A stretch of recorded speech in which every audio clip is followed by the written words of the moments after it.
hindi ko po pala yung pag-imbita lang ngayon sa'yo kasi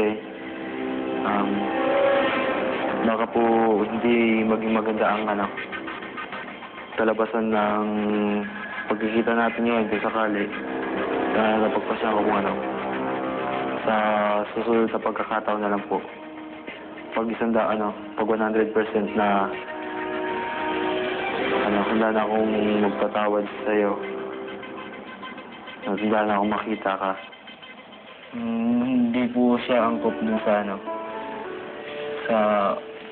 para po sa Mother's Day kasi po parang kasi po dapat pag Mother's Day magpapasalamat po, ganun. Hindi kung magnunumbat, magtatanong na kung ano po.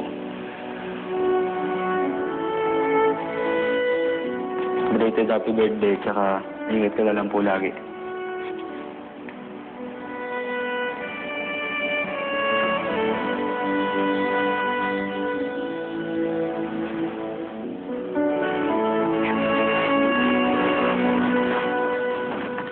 Bukas sa PBB18 Edition 4. Ito na ang takdang oras para malaman nyo kung sino sa inyo ang makakapiling ang inyong mga ina